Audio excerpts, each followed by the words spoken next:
Subscribe करें और bell दबाएं ताकि कोई खबर रह न जाए।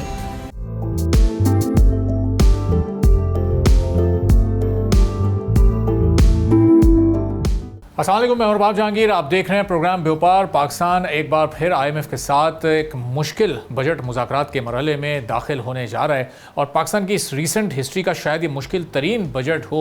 अगर ये कहा जाए तो शायद ये गलत नहीं होगा। 2026-27 के बजट में हुकूमत को एक तरफ IMF की सख्त शराइत पूरी करनी है, जबकि दूसरी तरफ जो सैलरीड क्लास है वो और फिर जो बिज़नेस का सेक्टर है उसको रिलीफ देने का भी एक प्रेशर इस वक्त उनके ऊपर मौजूद है। IMF मिशन इस्लामाबाद पहुँच रहा है। 1-2 रोज़ में वो डेलीगेशन आ जाएगा, जहां एक हफ्ते तक ये बजट मुज़ाकरात जारी रहेंगे। अब हुकूमत को तकरीबन 230 अरब रुपए के नए टैक्स इक़दाम पेश करने होंगे ताकि FBR का टारगेट 15.3 ट्रिलियन रुपए तक पहुंचाया जा सके।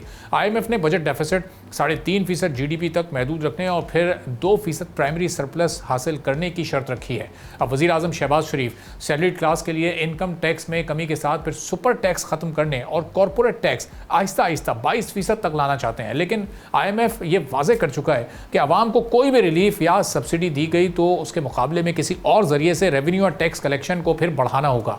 हुकूमत ताजिरों के लिए एक नई स्कीम भी मुतारिफ करा सकती है, जिसके तहत सालाना 30 करोड़ रुपए तक सेल्स वाले ताजिरों पर 1% टर्न ओवर टैक्स लगाया जाएगा। इस स्कीम में आसान वन पेज रिटर्न और पॉइंट ऑफ सेल रजिस्ट्रेशन की कोई ज़रूरत ना होने जैसी सहूलतें शामिल हो सकती हैं। अब सूरत हाल क्या बनेगी कि ज़ाहिर ज़्यादा कारोबार टैक्स नेट में आ सकें और ज़्यादा से ज़्यादा ताजिरों को इस नेट में लाया जा सके। IMF अखराजात पर भी सख्त निगरानी चाहता है। आइंदा बजट में मौजूदा अखराजात का इजाफा 8.4% इन्फ्लेशन से ज़्यादा नहीं हो सकेगा। पावर सब्सिडी की हद 890 अरब रुपए रखी जा सकती है। कारोबारी हल्के सुपर टैक्स के खात्मे को इन्वेस्टमेंट के साथ मुनाफे और फिर स्टॉक मार्केट के लिए पॉजिटिव करार दे रहे हैं। लेकिन IMF मुकम्मल खात्मे के बजाय मरहला वार कमी पर जोर दे सकता है, क्योंकि सुपर टैक्स से इस वक्त तकरीबन 150 अरब रुपए का रेवेन्यू हासिल होता है। तो इन सख्त शराइत के साथ अगला बजट बनाना कितना मुश्किल और चैलेंजिंग होगा हुकूमत के लिए, और कहाँ फिस्कल स्पेस, फिस्कल रिलीफ मिल सकता है सैलरीड क्लास को या दीगर क्लासेस को, इस पर हम गुफ्तगू करेंगे। डॉक्टर खाकान नजीब साहब साबिक मुशीर हैं वज़ारत ख़जाना के, हमारे साथ मौजूद हैं। खाकान साहब, बहुत शुक्रिया प्रोग्राम के लिए आपने वक्त निकाला। अब ये जो कमिटमेंट्स थी फाइनेंस मिनिस्टर की, प्राइम मिनिस्टर की, खासतौर पर सैलरीड क्लास के साथ कि जी बहुत ज़्यादा ओवर बर्डन हम 2-3 साल से लोगों को रखा गया और अब कुछ तवक्को थी, उम्मीद थी कि अब रिलीफ मिलेगा, लेकिन जो इस वक्त हालात पैदा हो चुके हैं उसको सामने रखते हुए क्या वाकई ये फिस्कल स्पेस मौजूद होगा गवर्नमेंट के पास? बिस्मिल्लाहिर्रहमानिर्रहीम। So let's try and understand कि पाकिस्तान बार बार IMF की एंगेजमेंट है। 24वीं बार ICU के डॉक्टर यानी कि आप कहीं lender of the last resort के पास खड़े हैं और ये बार बार खसारा पैदा होता है बैरूनी, और उसकी वजह से we run out of dollars and get back to the IMF। तो एक तो पूरा निज़ाम है कि हम सपोर्ट नहीं कर पाते, हम इकोनॉमी की टेक्नोलॉजिकल अपग्रेडिंग नहीं कर पाते, हम एनर्जी एफिशिएंसी नहीं कर पाते, हम डॉक्यूमेंटेशन और प्रोडक्टिविटी ग्रोथ नहीं कर पाते। ये जब हम सारा काम नहीं कर पाते और जो मालियाती खसारा है जिसका आपने इंडिकेशन दी, उसको रन करते हैं 7% of GDP, this is really high. IMF is going to ask you for probably 4 this time, you know कि 3% हम कम करके लाएं, हम कम कर रहे हैं बट द रीच।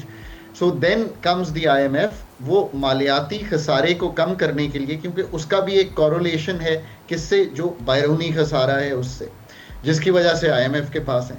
अब वो उसको ये करता है कि आपको कहता है कि आप बताइए कि आप किन किन एरियाज में नए टैक्सेस लगाएंगे ताकि ये मालियाती खसारा कम हो। पहली तो बात ये कि अगर इसी नहज पे हम चलें तो असल सवाल ये पूछना चाहिए कि हम क्या करना चाह रहे हैं टैक्स लगाकर। ये सोचना कि हम टैक्स टू GDP तब्दील करना चाह रहे हैं, ये स्टार्टिंग पॉइंट ही गलत है। हम withholding taxes, indirect taxes, PDL जो पेट्रोलियम लेवी है एक टैक्स है, GST की बजाय हमने इसलिए लगाया कि ताकि हमको प्रोविंसेस ना शेयर करने पड़े, इस लेवी को इस तरह समझे। ये सब हम super tax, personal income tax at the highest rate, dividend incomes को टैक्स करना, यार ये सारा कुछ इस इकोनॉमी में क्रिएट कर रहा है एक नॉन इन्वेस्टमेंट बिहेवियर और undocumented economy, because the tax rates are सो।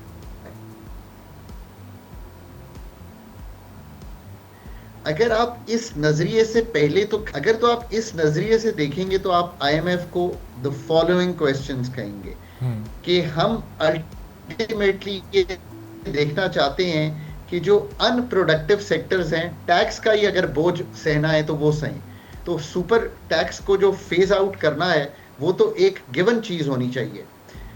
और जो इवन 29% इस वक्त मैन्युफैक्चरिंग पे टैक्स है, उसको बतदरीज 3 साल में कम करना है। 2015, 14, 16, 18 जब भी मैं टेबल पर बैठा हूं मैंने यही बात किया, मैं आज टीवी पे भी बात कर रहा हूं।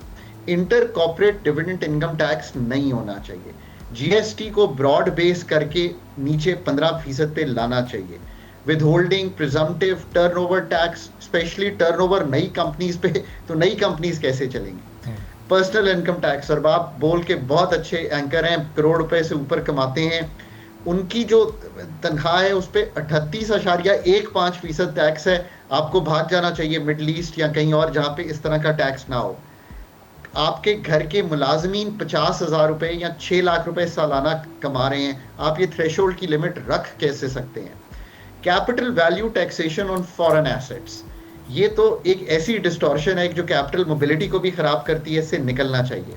पर ये सब कुछ अगर निकालना है तो provincial tax on agriculture income tax, यार 79 ईयर्स में अगर ये काम भी आईएमएफ के कहने पे पिछले साल किया है, इसका पोटेंशियल, मैं थोड़ी देर के लिए अगर मान लूं कि पाकिस्तान के एक अच्छे रिसर्चर थे हफीज पाशा, वो 800 अरब कहते हैं, मैंने देखी है वो रिसर्च, मैं 300 अरब कहता हूँ, मैं 400 अरब कहता हूँ, आप 20 अरब रुपया कलेक्ट कर रहे हैं।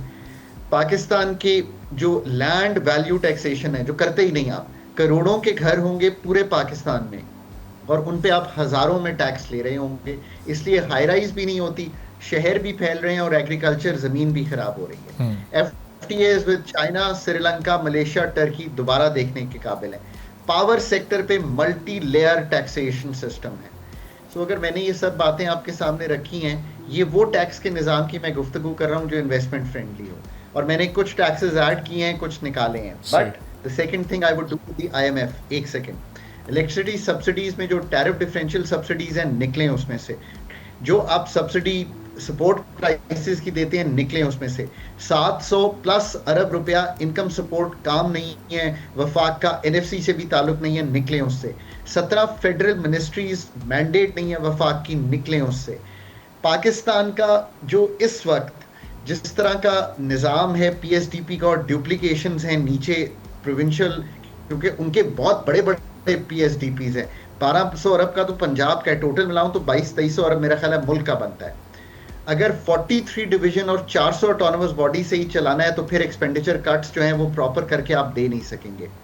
अगर तो बजट आपको इस तरह का दिखाई दे जो मैंने आपके सामने रखा है, और ये सुखम हम रिमूव करेंगे, तो बर्डन चेंज हो जाएगा फ्रॉम मैन्युफैक्चरिंग, बर्डन चेंज हो जाएगा फ्रॉम सैलरीड, और विदहोल्डिंग रिजीम से निकलना शुरू होंगे, और टैक्स एडमिनिस्ट्रेट करेंगे इन्फोर्सेबिलिटी के साथ उन एरियाज पे जो नॉन प्रोडक्टिव हैं, और डॉक्यूमेंटेड इकोनॉमी को रेट को भी कम करके और आसानी भी पैदा करके अंदर लाएंगे। ये है जो असल काम करने वाला है। प्रिडिक्टेबिलिटी, स्टेबिलिटी, टैक्स बर्डन सही जगह फॉल हो रहा हो, और जो जिसे कहते हैं ना टैक्स बर्डन इतना नीचे आ जाए कि मुझे करप्ट, यानी कि एक तरह से बाहर रहने का कोई इंसेंटिव ना रहे, बिकॉज मैं बैंक को दिखा सकूंगा यार मैं इतना टैक्स देता हूँ, मुझे लोन दो। ये इतना बड़ा चेंज है सिस्टम की फेयरनेस का कि everyone has to contribute, but the state has to redesign the policy. तो खाकन साहब, ये जिन रिफॉर्म्स का भी आपने जिक्र किया, अब नेक्स्ट बजट, कमिंग बजट से पहले, चूंकि अब वक्त तो बहुत कम रह गया है, चंद हफ्ते ही बाकी हैं, इससे पहले ये रिफॉर्म्स हो सकते हैं, ओवरनाइट ये चेंजेस हो सकती हैं अगर इंटेंशन है, विल हो, या फिर ये एक बड़ा टाइम टेकिंग प्रोसेस है जिसको अभी इनिशिएट करना पड़ेगा और फिर अगले बजट तक इसके कुछ रिजल्ट हमारे सामने आएंगे। फौरी तौर पर इसको करना मुमकिन हो सकेगा, ये टैक्स नेट को इतना वसी करना? अरबाब साहब, मैं तो 15 साल से ये स्टोरी सुन रहा हूँ पाकिस्तान की। अगर मैं हर टेबल पे ये स्टोरी देता रहा हूँ, मैं नहीं कहती इन सेक्टर्स में भी अगर ये नहीं करना, और ये सारे काम तो मतलब ऑफ द एनवलप हमें मालूम है, जिस तरह से लोगों पे अगर कागजों पे नहीं, कैसी भी सिगरेट मतलब ब्लैक में बिक रहा है, ऐसा कैसे हो सकता है मुल्क में? सिर्फ सोचना हुकूमत को नहीं है, लोगों को भी सोचना है। अगर ये सब चीज़ें नहीं करेंगे तो मालियाती खसारा जो है वो उस राह पे नहीं होगा कि वो एक्सपोर्ट कम्पिटिटिवनेस दे, प्रोडक्टिविटी दे, इन्वेस्टमेंट क्लाइमेट बनाए। वो इन्हीं को टैक्स कर रहा होगा जो टैक्स नेट में फॉर्मल सेक्टर हैं। इन्वेस्टमेंट क्लाइमेट बनेगा नहीं। अगर एनर्जी एफिशिएंसी देख लें, चलें एनर्जी पे ही अगर आप जाकर देखेंगे, do you want to continue doing जो मैं कर रहा हूँ, ये अयां भी होनी चाहिए, इसकी समझ भी होनी चाहिए। और अगर नहीं है तो then you need to put the best team together of economist जो इस चीज़ की समझ रखते हो। अब मतलब जीएसटी 18% का लें, एडवांस इनकम टैक्स लें, फर्दर टैक्स लें, एक्स्ट्रा टैक्स लें, इलेक्ट्रिसिटी ड्यूटी लें, डेट सर्विसिंग सरचार्ज लें, ₹3 का बिजली पे, कैसे आप बिजली को सस्ता करेंगे? So you really need to think through these things. अगर नहीं करेंगे तो फिर आज भी पेट्रोलियम लेवी जब आपने बढ़ाई है, उस टाइम पे जब आपकी पेट्रोल की प्राइस ऊपर जा रही थी, मैं एक मिसाल देता हूँ, इस वक्त पेट्रोल पे 36% के करीब मेरा ख्याल है सेल्स टैक्स अगर होता तो वो 36% लगाना पड़ता ₹117 की, अगर आपने लेवी को इक्वेट करना होता। अरे मुल्क में तो यार जीएसटी 18% लगा हुआ है, तो फिर आप कैसे उस पर 36% लगा सकते हैं पेट्रोल पे? ये बातें हैं डीप पॉलिसी इनपुट्स की। मैं समझता हूँ कि अथॉरिटीज़ बड़ा बाखबर हैं, अथॉरिटीज़ बहुत समझती हैं, बड़े जिसे कहें कदावर लोग हैं हर हुकूमत में, इस हुकूमत में भी, प्रोफेशनल सेटअप्स में भी, वो इन चीज़ों को समझते हैं। They need to take forward. IMF के 24 प्रोग्राम एंटर किए हैं, कंप्लीट एक किया। ये बात मुझे इसलिए मालूम है कि मैंने 13-16 का प्रोग्राम अरवाब एंकर किया था। आईएमएफ के साथ you need to sit down and have this talk that I just had with you. You need to model all this and show to them कि एक स्टेज पे जाके ना टैक्स बढ़ाने से टैक्स कम होना शुरू हो जाता है, वो जो जे कर्व, लैफर कर्व जिसको हम कहते हैं। अब आपको सोचना ये है कि उनको मॉडल करके कन्विंस कैसे करना है। Again you need to put the best set of economist जो उनको मॉडल दिखा सके कि ये थ्रेशोल्ड है जिससे ऊपर जाने का फायदा कोई नहीं है। और उस टाइम पे जिसपे 29% पावर्टी है यार मेरे मुल्क में, 40% बच्चा स्टंटेड है, इन्फ्लेशन अगेन 15% को टेस्ट कर रही है। You really need to have this conversation with the fund. Why? Because ये उनके और हमारे दोनों बेनिफिट में है ना, कि अगर हम वाकई ये स्ट्रक्चर्स को तब्दील करेंगे, वरना सितंबर अक्टूबर में फंड का प्रोग्राम जब खत्म हो रहा होगा तो फिर क्या करेंगे? Again another program. And you know authorities are keen not to have a program, और मैं फुली सपोर्ट करता हूँ इस चीज़ को। ये सारी चीज़ें फंड के साथ एज अ बैंकर बैठ के, वो बैंकर हैं आपके, आप बात कीजिए। आप पहले अपने घर को मॉडल कीजिए। आपने 15,300 का अगर टारगेट सेट करना है, पहली तो बात यह है कि इस टारगेट को सोचना पड़ेगा। क्यों?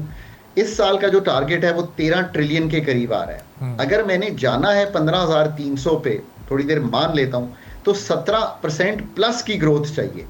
17% की ग्रोथ कुछ तो आ जाती है, नॉमिनल ग्रोथ 4% जीडीपी लगा लें, 7-8% इन्फ्लेशन लगा लें, 12% तो यहां से ग्रोथ निकले। 5% ग्रोथ आपको निकालनी पड़ेगी नए टैक्सेस से या रद्दो बदल करके। ऐसी गुंजाइश नहीं है इस वक्त उसमें। वॉर लंबी हो गई है। ये जो सारे मेजर्स तय हुए थे फंड के साथ, ये तय हुए थे pre middle east conflict. Middle east के बाद तो वो खुद कह रहे हैं कि अगले साल 27 की ग्रोथ 3.5% है आपकी। This is what the IMF is written in the, जो अभी प्रेस रिलीज की है, वो तो ग्रोथ इस साल की 3.6 दिखा रहे हैं, अगले साल की ग्रोथ नीचे जाते हुए दिखा रहे हैं। अगर 3.5% है तो हम 17% का टैक्स एफर्ट कैसे कर सकते हैं? So we need to have a talk with them. ये सब बातें की जा सकती हैं।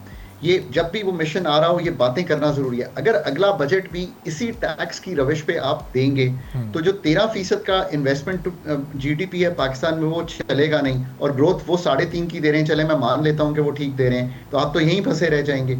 इसका मतलब है कि $1,500 फीकस आमदन है, परचेजिंग पावर कमजोर हो रही है। कैसे इस सब चीज को ठीक करेंगे? ये ज्यादा जरूरी क्यों हो गया? मिडल ईस्ट के बाद हो सकता है कि नई जॉब्स मिडल ईस्ट में ना इतनी क्रिएट हो रही हो, तो जो 3 मिलियन अगले साल बच्चे और बच्चियां निकलने हैं, उनको अकोमोडेट करना पड़ेगा। 3-4% की जो ग्रोथ है वो हार्डली 12 लाख नौकरियां निकालती है, 25 लाख बच्चे ने एंटर हो जाना है। ठीक है, बहुत बहुत शुक्रिया डॉक्टर खाकान नजीब साहब, साबिक मुशीर वज़ारत ख़ज़ाना थे। अब ये बड़ी अहम गुफ्तगू उन्होंने की। अब देखना ये है कि जो थिंक टैंक्स हैं वो इसमें से कितनी तजावीज़ को सीरियसली लेते हैं। जो स्ट्रक्चरल रिफॉर्म्स या टैक्स रिफॉर्म्स ख़ास तौर पर इस वक्त करने की ज़रूरत है, उनमें से क्या कुछ इस आने वाले बजट से पहले किया जाता है। एक छोटा सा ब्रेक लेते हैं, ब्रेक के बाद वापस आएंगे, एक और आम मौजू पर बात करेंगे।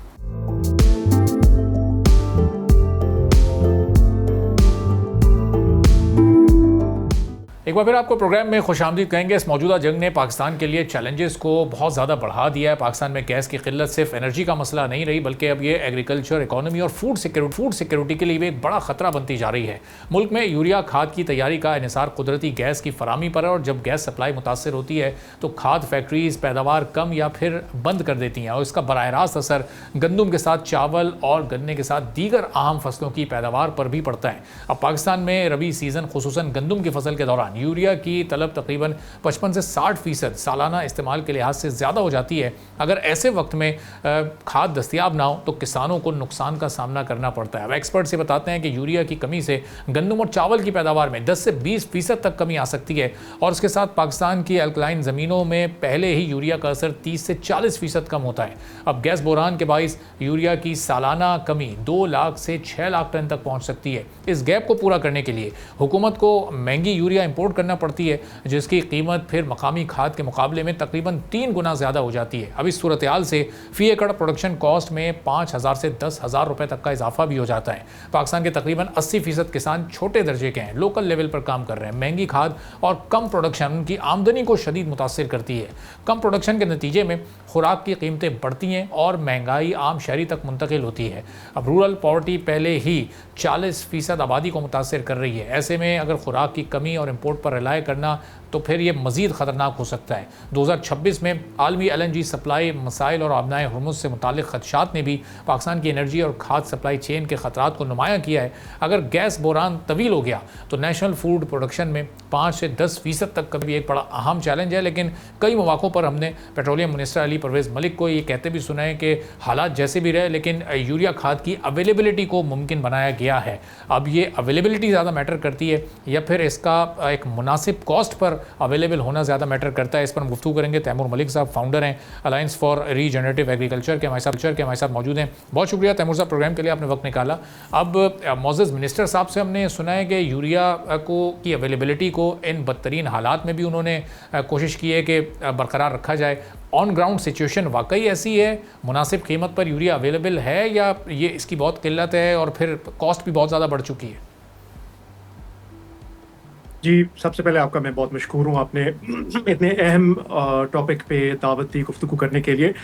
देखें, मिनिस्टर साहब ये कह रहे हैं तो यकीनी तौर पे भरपूर कोशिश जारी उसारी होगी उनकी तरफ से कि गैस को अवेलेबल बनाया जाए यूरिया के प्रोडक्शन यूनिट्स के लिए, जो कि ऑब्वियसली एक बहुत अच्छी बात है और मुझे कोई रीज़न नहीं है डाउट करने का कि वो इस पर भरपूर मेहनत कर रहे हैं। अलबत्ता मेरा ख्याल है कि इस वक्त जो यूरिया की प्राइसेस चल रही हैं वो फिर भी मुनासिब जारी हैं, इतना हमने स्पाइक नहीं देखा, लेकिन आगे जाके ये स्पाइक पॉसिबल है। इस वक्त हो ये रहा है पाकिस्तान में, जो कि बहुत अरसे से ये पॉलिसी है कि हमारे मुल्क में हम गैस को हेविली सब्सिडाइज करके यूरिया प्रोडक्शन यूनिट्स को देते हैं, जिसकी वजह से हमारे मुल्क में यूरिया की प्राइस अक्सर व बेशतर आलमी मंडी से बहुत कम होती है। अक्सर औकात 1/3 होती है, 1/3 होती है जो आलमी मंडी की प्राइसेस हो जाती हैं, ये भी हो जाता है। अब इसके बहुत सारे और मनफी सेकंड और थर्ड ऑर्डर नताइज हैं जो कि इतने अच्छे बिल्कुल भी नहीं हैं, और आज मैं इन्हीं पे बात करना चाहूँगा कि अगर हम इनको चेंज कर दें डायनामिक्स को तो मुल्क के लिए बहुत मुफीद होगा। IMF बहुत अरसे से ये कह रही है पाकिस्तान की हुकूमत को कि आप टारगेटेड सब्सिडीज़ करें, आप जो गरीब फार्मर हैं उसको डायरेक्ट सब्सिडी दें और यूरिया की प्राइस को वो होने दें जो होनी चाहिए, क्योंकि गैस की प्राइस जो आलमी मंडी की है वही फराहम की जाए जो यूनिट्स हैं, जो फैक्ट्रीज हैं जो यूरिया प्रोड्यूस करती हैं। अब इससे होगा क्या?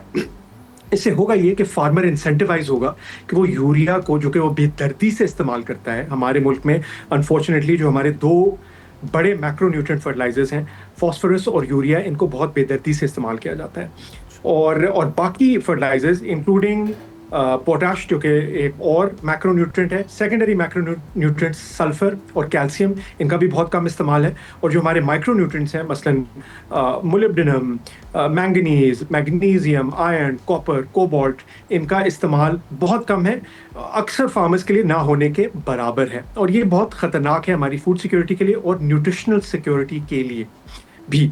अब हो ये रहा है कि हमारा यूरिया का जो इस्तेमाल है फार्मलैंड पे वो बहुत बेदर्दी से है। वो 4R प्रिंसिपल से बिल्कुल भी मतलब उसमें फॉल नहीं करता। और 4R प्रिंसिपल्स क्या हैं? Right place, right time, right form of fertiliser और राइट क्वांटिटी। और हम हमारा जो फार्मर है वो अनफॉर्चुनेटली ज़्यादा भी इस्तेमाल करता है, वो गलत औकात पे भी अक्सर देता है। अक्सर औकात वो एक ही गो में बहुत सारा यूरिया दे देता है, जो कि बिल्कुल भी यूँ नहीं देना चाहिए, क्योंकि ज़्यादातर यूरिया जो हम अप्लाई करते हैं वो ज़ाया होता है। हमारे मुल्क में बहुत लो ऑर्गेनिक मैटर और हाईली अल्कलाइन कैलकेरियस सॉइल्स हैं। अब इसका मतलब ये है कि हमारी ज़मीनें जो हैं उनका पीएच भी बहुत ज़्यादा है, उनमें कैल्शियम की मिकदार भी बहुत ज़्यादा है और उनमें ऑर्गेनिक मैटर यानी नामियाती मादा बहुत कम है। यानी कि अब ये एस्टिमेट किया जाता है कि 0 से 0.3% है सिर्फ नामियाती मादा, जबकि कम अज़ कम 2% होना चाहिए। तो वो एक अच्छा नॉर्मल रीजनेबल अमाउंट समझा जाता है। बहुत अच्छे जो दुनिया में फार्म्स हैं वहाँ 6%, 7%, इवन 10% तक नामियाती मादा पाया जाता है। अब इसकी भी बहुत सारे implications हैं। जब हम यूरिया इतना बेदर्दी से इस्तेमाल करते हैं तो 50 से 60% यूरिया अप टू हमारा ज़ाया हो जाता है। इवन अप टू 70% जो सैंडी सॉइल्स हैं वहाँ पर तो अप टू 70% जो है वो यूरिया ज़ाया हो रहा है। अगर हम एक डिफरेंट फार्मिंग सिस्टम की तरफ जाएं जो कि सॉइल बिल्डिंग करें, हम नामियाती खादों का भी साथ में इस्तेमाल करें, मिनरल फर्टिलाइजर के यानी कि वर्मी कंपोस्ट और कंपोस्ट टाइप फर्टिलाइजर्स और माइक्रो न्यूट्रिएंट्स का भी इस्तेमाल करें, तो उससे होगा ये कि हमारी जो यूरिया का इस्तेमाल है वो ईजिली 50 से मे बी इवन 60% हम कम कर सकते हैं बगैर यील्ड को कॉम्प्रोमाइज़ करते।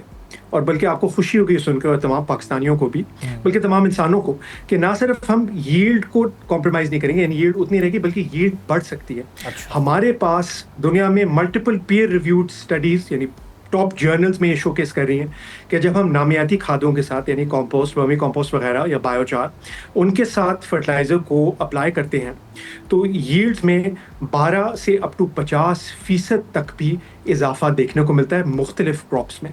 तो ये बहुत खुशाइन बात है, बिकॉज हमारे मुल्क में फूड सिक्योरिटी का भी क्राइसिस है और न्यूट्रिशनल सिक्योरिटी का भी क्राइसिस है।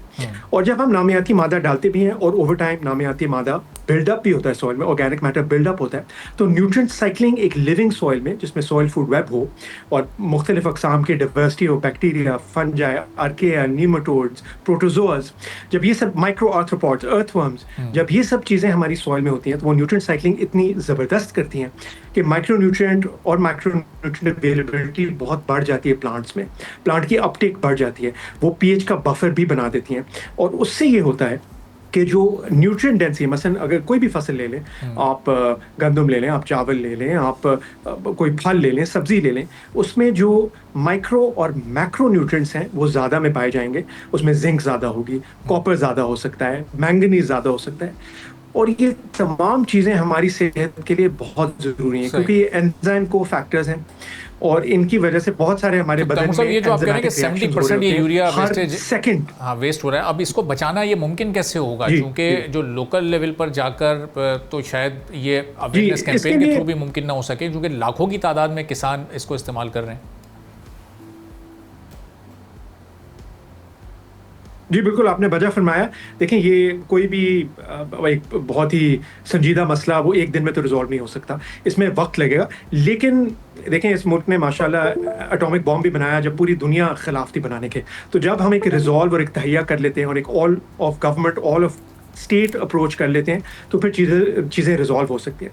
इस मुल्क को डिक्लेयर करना चाहिए कि इमरजेंसी एग्रीकल्चरल और रीजनरेटिव एग्रीकल्चर अपना नॉर्थ स्टार बना देना चाहिए और उसको कामयाब बनाने के लिए हर मुमकिन कोशिश करनी चाहिए। हुकूमत का हर इदारा अवेयरनेस भी करे, मिल के मुशावरत के साथ प्राइवेट सेक्टर के, न्यूज़ मीडिया ऑर्गेनाइजेशंस के, नॉन प्रॉफिट्स के, हम ये अवेयरनेस दें, हम फार्मर्स को टूल्स और टेक्निक्स सिखाएं कि आप किस तरह से नामियाती खादें बना सकते हैं, ऑर्गेनिक मटीरियल्स और ऑर्गेनिक कंपोस्ट बना सकते हैं, बायोचार बना सकते हैं और बायोलॉजिकल्स का इस्तेमाल कर सकते हैं। अगर हम नाइट्रोजन फिक्सिंग बैक्टीरिया को यूरिया के साथ दें तो यूरिया की अगेन आपको जो मिकदार इस्तेमाल करनी है बहुत कम है और उससे हमारी पैदावार भी बढ़ेगी। इसी तरह फॉस्फोरस सोल्युबलाइजिंग बैक्टीरिया हम इस्तेमाल करें डीएपी के साथ, या डीएपी के अलावा और भी बहुत सारी फॉस्फोरस की सॉरी टू कट यू, लेकिन इससे पैदावार का साइज बढ़ जाएगा, यानी जो उसकी मिकदार है वो बढ़ेगी या उसके न्यूट्रिएंट्स में ही सिर्फ इजाफा होगा, ग़िज़ाइयत बढ़ेगी या फिर उसकी मिकदार में भी इजाफा होगा? जी बिल्कुल, ये बहुत अच्छा सवाल है। दोनों में फ़ायदा होगा।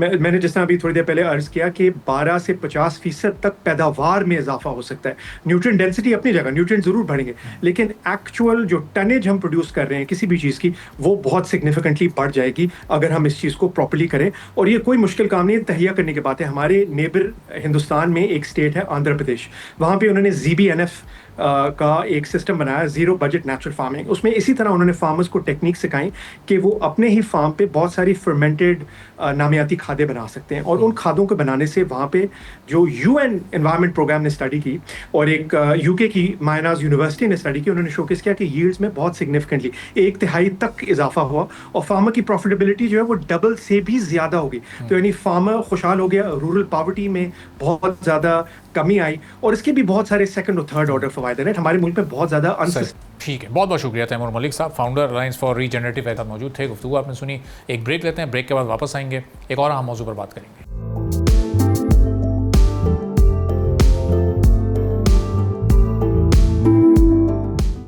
एक बार फिर आपको प्रोग्राम में खुशामदीद कहेंगे। और स्टॉक मार्केट में एक और ऐसा मंडे के जब कारोबार शुरू हुआ तो डिक्लाइन हमने देखा। एक मौके पर 1500 पॉइंट्स मार्केट से निकले, आखिर में जो क्लोजिंग फिगर था वो कोई 600 प्लस पॉइंट्स का था। और अब सूरत हाल ये है कि पिछले हफ्ते जो मार्केट हमें अच्छी खासी रिकवर होते दिखाई दे रही थी, 170s की रेंज में तो अभी भी मौजूद है। लेकिन क्या इन्वेस्टर कॉन्फिडेंस मुकम्मल तौर पर अभी भी बहाली के फेज़ में है या नहीं?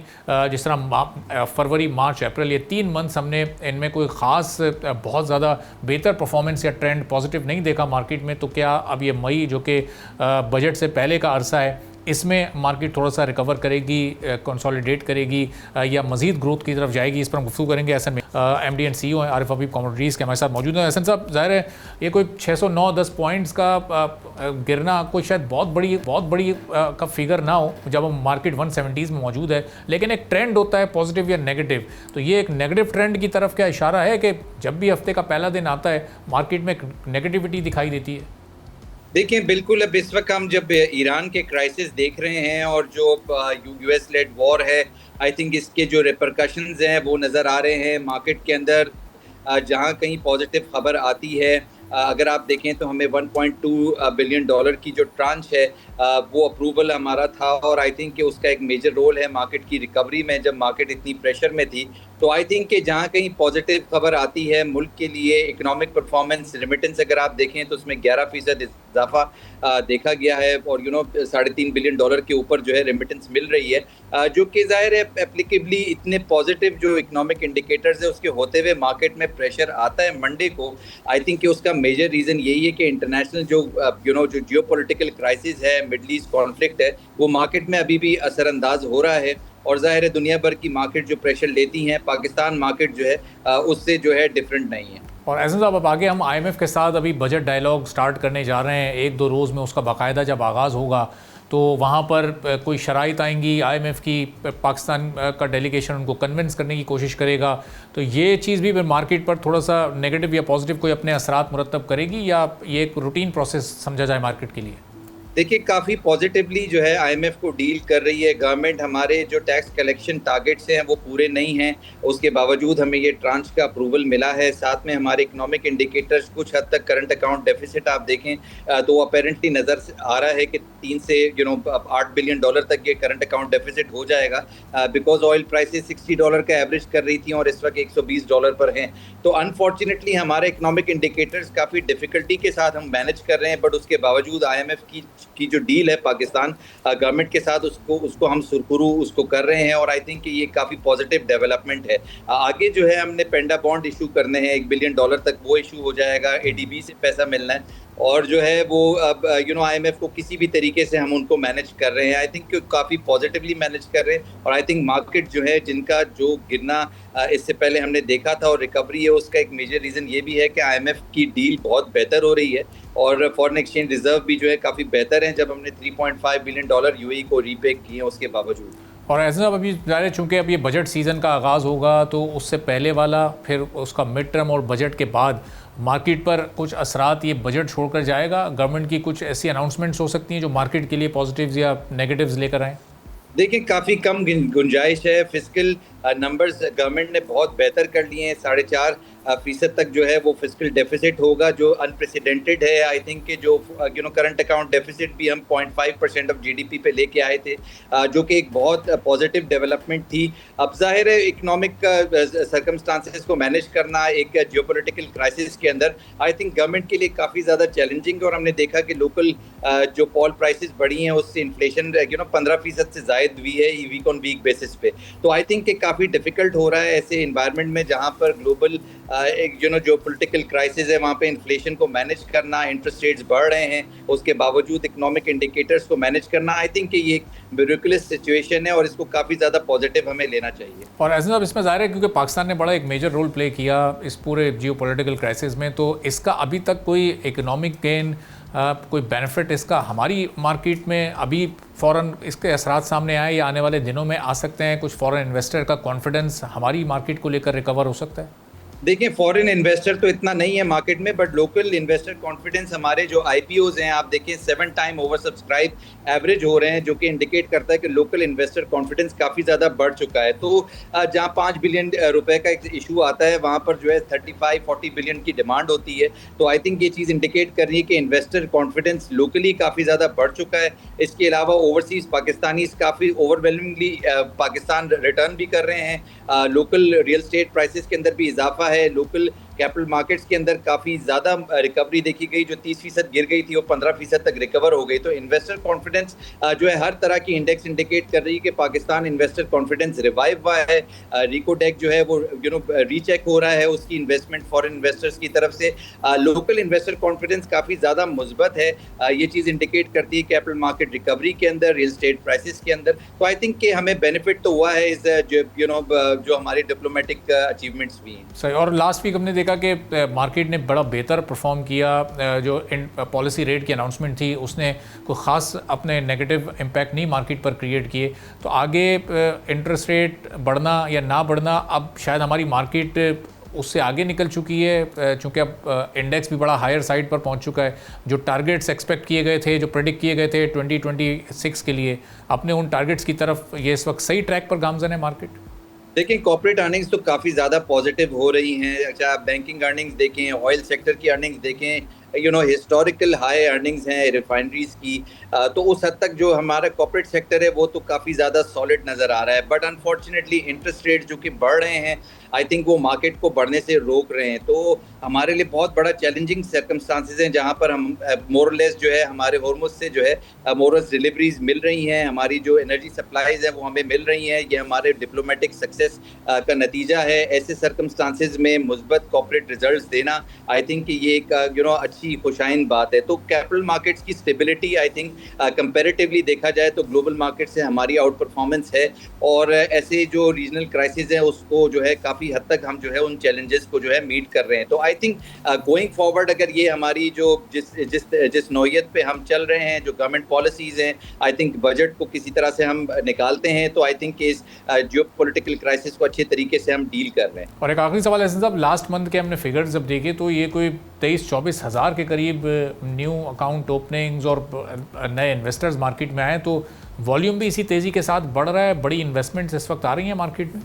देखिए, अनफॉर्चुनेटली जो है हम देख रहे हैं कि जो कैपिटल मार्केट्स हैं उसमें इंटरनेशनल जो स्टेटमेंट्स होती हैं, फॉर एग्जांपल यूएस गवर्नमेंट की तरफ से या ट्रम्प की तरफ से, आई थिंक कि वो काफ़ी डिफिकल्ट स्टेटमेंट्स होती हैं। कैपिटल मार्केट को एब्जॉर्ब करना काफ़ी डिफिकल्ट होता है। नए इन्वेस्टर्स सपोर्ट कर रहे हैं मार्केट को, but we can't ignore really कि इंटरनेशनल मार्केट्स गिर रही हों और पाकिस्तान मार्केट पॉजिटिव हो जाए। तो पाकिस्तान मार्केट जो है इनडिफरेंट नहीं है, और पाकिस्तान मार्केट को जो है वो दुनिया भर की जब मार्केट्स प्रेशर में आती हैं तो पाकिस्तान मार्केट पर भी इम्पैक्ट पड़ता है। डेफिनेटली सपोर्ट मिलता है, नए इन्वेस्टर्स आ रहे हैं और हिस्टोरिकल हाई नंबर्स हैं ये जो नए इन्वेस्टर्स के आने का, तो ये मार्केट को मोरलेस सपोर्ट कर रहे हैं। हमारी सिर्फ होप्स हैं कि इन चैलेंजेस को जो है वो हम अच्छे तरीके से निमट जाए, क्योंकि ये इंटरनेशनल क्राइसिस है, इसमें लोकल इन्वेस्टर कॉन्फिडेंस का इंप्रूव होना एक खुशाइन बात है। ठीक है, बहुत बहुत शुक्रिया हसन मेहनती साहब, MD एंड CEO हॉटरीज हमारे साथ मौजूद थे, गुफ्तगू आपने सुनी।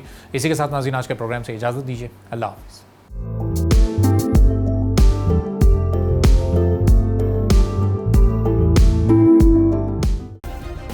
सब्सक्राइब करें और बेल दबाएं ताकि कोई खबर रह न जाए।